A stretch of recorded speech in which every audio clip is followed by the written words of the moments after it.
Slava Ukraini! President Zelensky has confirmed he's ready to sign a minerals deal with the United States. That's despite the heated exchange. This morning, a Ukrainian official tells CNN they will likely run out of artillery shells by May or June. This after President Trump ordered a pause to all U.S. military aid. There is a very delicate balance between war and peace. This delicate balance is now being struck between Ukraine and Russia. But the negotiations between the sides and the mediators are trying to find their place in this delicate balance. Here, the importance of strong catalytic mediators has become much more crucial. It is in this atmosphere that Turkish President Erdogan has become a key mediator. Her iki taraf içinde güvenilir bir arabulucu olmaya samimi olarak gayret gösterdik. Somut neticeler aldık. Both by supporting the European Union's peace initiatives and by closely monitoring the United States mineral deal process. While Turkey is taking bold steps in the Black Sea, from enforcing the Montreux Straits Convention to providing arms and technological support to Ukraine, it is not closing its channels of communication with Russia. Benim parayla veriyorsun. За Mediator заплатите, да? Да, заплачу. Так ты же гость. Siz misafirsiniz tabii ki. While the European Union side continues to discuss peacekeeping alternatives and Europe's rapid armament projects, Ankara is a game changer with its strong military, breakthroughs in the defence industry and diplomatic experience. In particular, the impact of unmanned aerial vehicles such as Bayraktar TB2 in Ukraine is seen as one of the elements that make Turkey indispensable in the European security architecture. On the other hand, while the United States repeats the message not without Turkey, Ankara's efforts to keep the North Atlantic Treaty Organization alliance intact and its desire to rapprochement with the European Union create a new strategic equation. So what can Turkey really do to resolve the crisis between Ukraine and Russia? In the light of all these developments, is Erdogan's statement that we are ready to send troops to Ukraine a saviour scenario for Europe or a high-risk move? We now examine in detail Turkey's multifaceted diplomatic role in the Ukraine-Russia war, its advantages for the European Union, and its balancing act with Washington. The United States is pursuing different paths than the European Union in order to bring the war between Ukraine and Russia to the stage of peace negotiations. Donald Trump has cut military and intelligence aid to Ukraine. Mr. Trump is trying to get Ukrainian President Volodymyr Zelensky to sign a minerals deal. Under this agreement, Ukraine will transfer 50% of future revenues from state-owned mineral resources, oil and gas, to a fund. This fund would then invest in promoting Ukraine's safety, security and prosperity. The agreement has not yet been signed, and the United States has therefore not yet reiterated military support to Ukraine. This has caused great concern on the European Union side. At the latest European Union summit in Brussels, which lasted for nearly 10 hours, member states discussed the $800 billion project to arm Europe. A series of priority areas from air defence systems to drones were identified in the armament process, and a 5-point agreement was reached for peace in Ukraine. The European Union, which was founded as a peace project, found itself preparing for war due to the changing international conjuncture. At the special European Union summit held in Brussels the previous day, it was decided to significantly increase defence spending. While such efforts are underway on the European Union side, one of the biggest supporters of these efforts came from Turkey. Turkish President Erdogan made critical remarks after meeting with Ukrainian leader Volodymyr Zelensky and Russian Foreign Minister Sergei Lavrov. Erdogan stated that if necessary, they could send troops to Ukraine as part of the European Union's peace efforts. In addition, the Turkish leader emphasized that they will provide all kinds of support to Ukraine in terms of military and financial support, that Ukraine's territorial integrity must be protected, and that Crimea must remain under the Kiev regime. Erdogan's stance on Ukraine after Trump's was almost a saviour move for the European Union. Even though the Turkish president has been following the European Union doctrine in the peace process, he has also been careful not to dismiss Donald Trump's proposals by praising them. The summit between the United States and Russian delegations in Istanbul had already produced important results, such as decisions on normalization and the mutual reactivation of consulates. Moreover, Donald Trump had signalled that the Istanbul Agreement could be the basis for the transition phase to peace negotiations to end the war between Ukraine and Russia. This signalled that Turkey and the United States were on the same path to end this war and that they were taking strategic steps together. But Erdogan's stance is not limited to this. On the one hand, the Turkish president is addressing the problem without losing the support of the United States, and on the other hand, he is keeping the European Union's political channels open on the Ukrainian war. The European Union, on the other hand, is very hopeful of Turkey's political support. European Union sources believe that only Erdogan can contain Putin in the Black Sea. But what can Turkey really do to resolve the crisis between Ukraine and Russia? How can Turkey's strategy be advantageous for the European Union? We will now explore this critical spiral and take a detailed look at what Turkey means for the European Union on Ukraine. And for the United States, we will look at what their strategy could be if they lose Turkey. But first of all, please do not forget to subscribe to our channel, turn on notifications, and give us a like so that you can stay up to date with our content. Let's get started.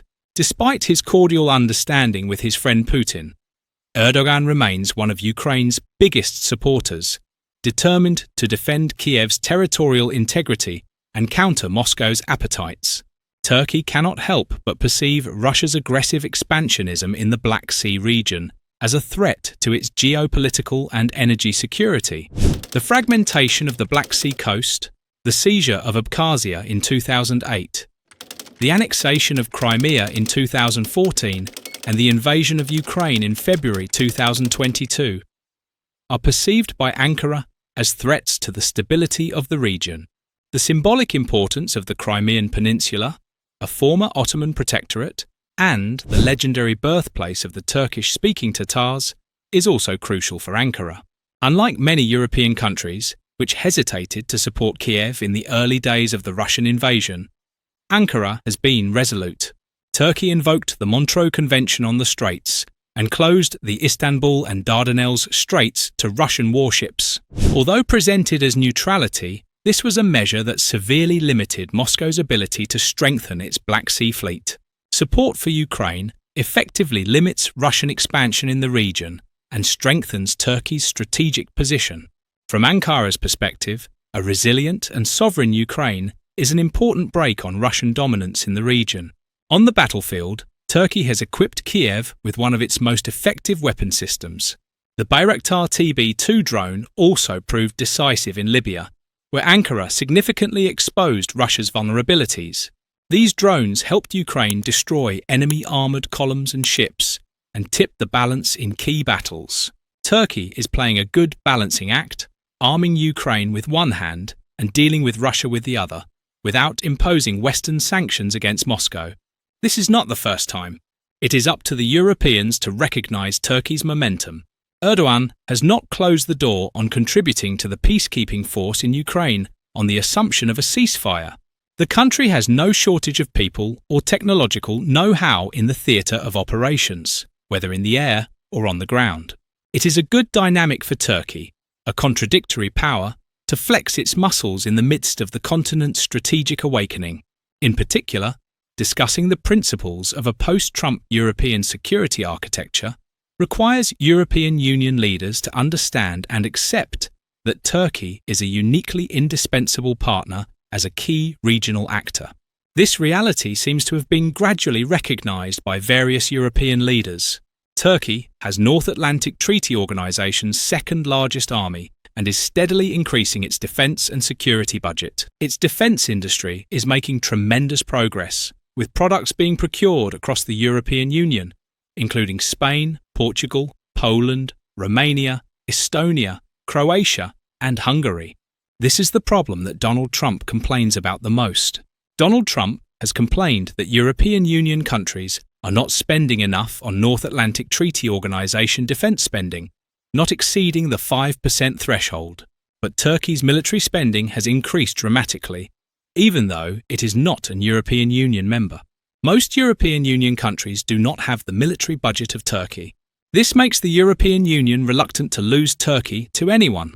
On the other hand, Turkish defence companies continue to expand their presence in the European Union defence market through technology transfers and even major strategic acquisitions and partnerships. This normally militarily capable country has not hesitated to take a tough stance against Russia from time to time. Since 2014, Turkey has been consistently vocal about Ukraine's independence, sovereignty, and territorial integrity, and has provided Kiev with arms without any restrictions. The government in Ankara has a very clear approach to Ukraine, even if it does not completely confront the Moscow regime. The growing defence partnership between Ukraine and Turkey has helped Kiev in its fight against Russia, strengthening Ankara's security and boosting the economies of both partners. Now, however, there is an opportunity to expand this partnership and, in doing so, secure the Black Sea and Europe at large. The benefits of this partnership have become clearer over the last 2 years. Baykar is one of the leading Turkish companies in this regard. In February, Baykar broke ground on a UAV factory near Kiev. The factory, which will take 12 months to build, is expected to create 500 jobs and produce 120 units a year. North Atlantic Treaty Organization Secretary-General Jens Stoltenberg pointed to the project, calling it an example of how allies are supporting Ukraine not only through direct deliveries of arms and ammunition, but also by investing in and increasing their capacity to produce their own weapons.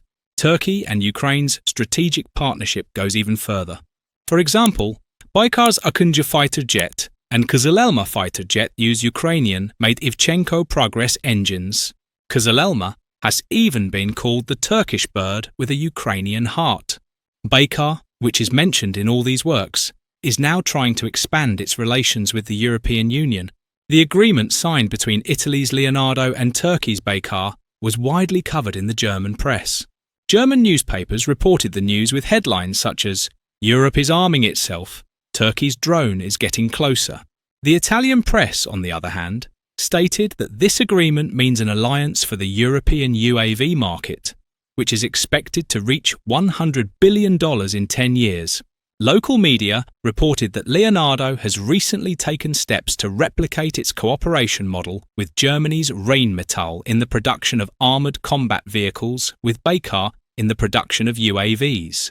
The news article stated that the agreement was the product of 5 months of intensive work, and that Leonardo and Baykar aim to produce the first prototype within 1 year with the joint venture and enter the market quickly.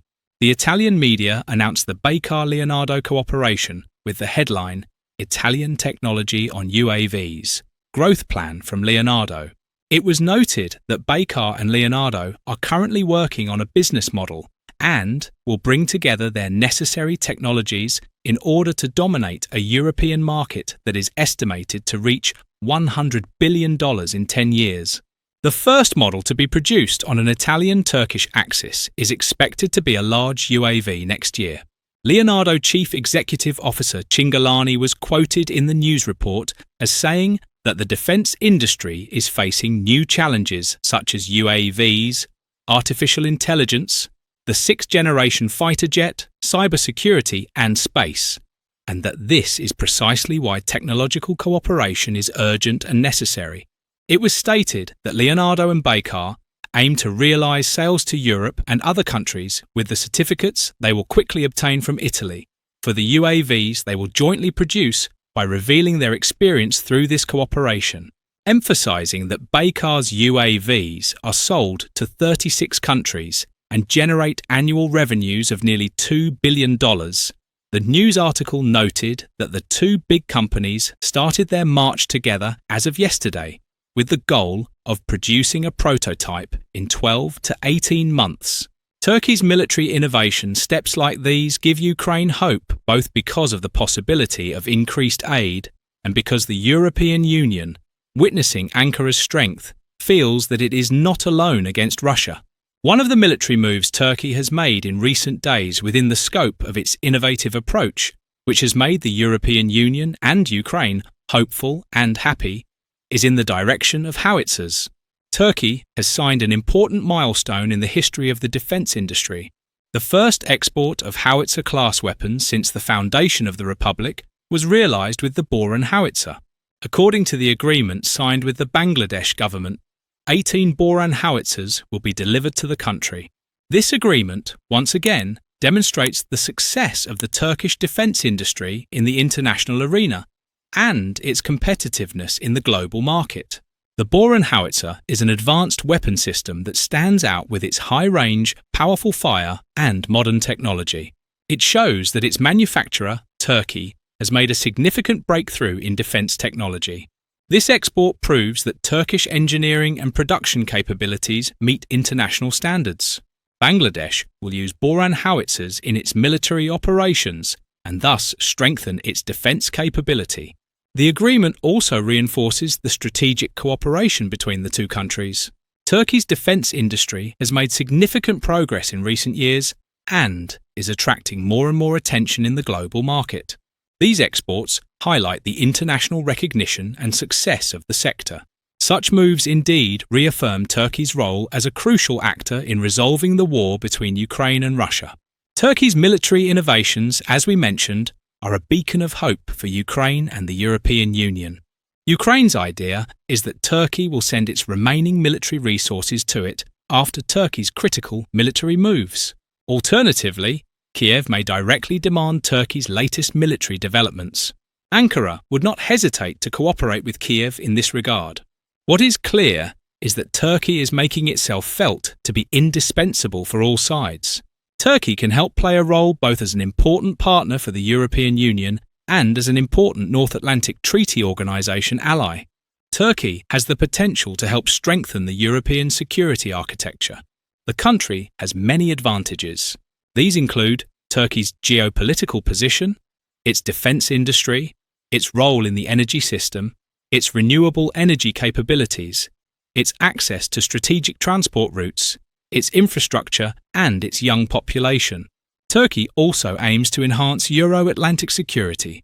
Turkey and the United States are already cooperating to replenish United States ammunition stocks, which is critical given Washington's role in supplying munitions to Ukraine.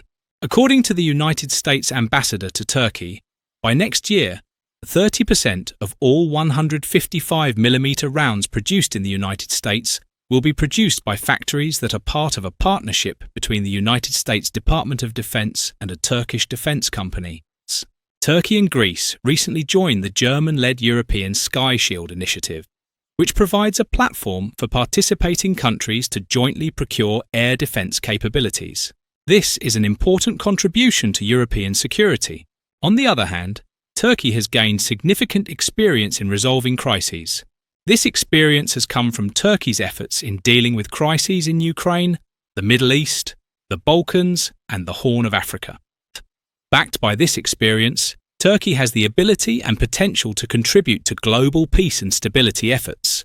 This capability could be another important contribution to the European security architecture.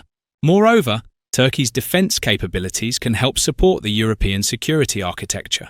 As a North Atlantic Treaty Organization ally, Turkey, through the Turkish Armed Forces, continues to strengthen North Atlantic Treaty Organization activities, including air policing maritime activities, missile defence, and peacekeeping operations.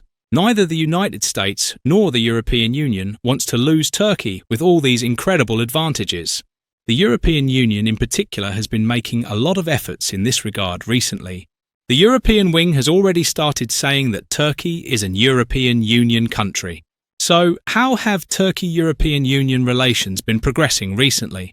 Turkey-European Union relations have been stagnant in recent years, especially in terms of progress in the membership negotiation process. Assessments of Turkey-European Union relations have continued during this process. For example, the European Union published its Turkey 2024 report. But according to the report, the effort to re-engage in areas of mutual interest in the European Union-Turkey relationship, which was set out in the joint communiqué in 2023, was blocked by the Cyprus issue. On August 9, 2024, Turkish Foreign Minister Hakan Fidan attended the informal meeting of European Union foreign ministers after a long break of 5 years and discussed how to improve cooperation on issues such as regional conflicts, geopolitical risks, and how bilateral relations can be institutionally improved. Finally, efforts to assess and revitalise Turkey-European Union relations gained a new momentum with the inauguration of United States President-elect Donald Trump on January 20th. At this point, European Union High Representative for Foreign Affairs and Security Policy Kaja Kallas visited Turkey just 4 days after Trump's inauguration and met with Foreign Minister Hakan Fidan.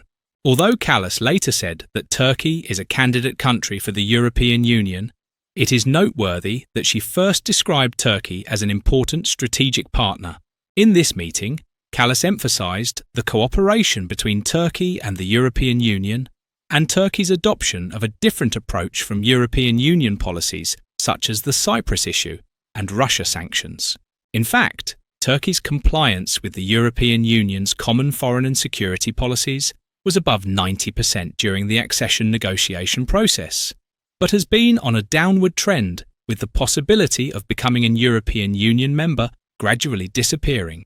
In this process, we witnessed a period in which Turkey and the European Union diverged from each other on foreign policy issues and harmonisation decreased. It would be unrealistic to think that the European Union's understanding that considers its relations with Turkey outside the European Union negotiation process and links the progress of relations to the solution of the Cyprus problem will contribute to the progress of relations and the realisation of the harmonisation between Turkey and the European Union in foreign and security policies that Kallas expects from Turkey. At this point, the most effective way for Turkey and the European Union to achieve the desired potential in relations is for Turkey and the European Union to revisit and restart the membership process. In the absence of the United States, it seems that the European Union will have to listen to Turkey's demands if it wants to solve the Ukraine crisis, rein in Russia, and ensure the security and rearmament of Europe.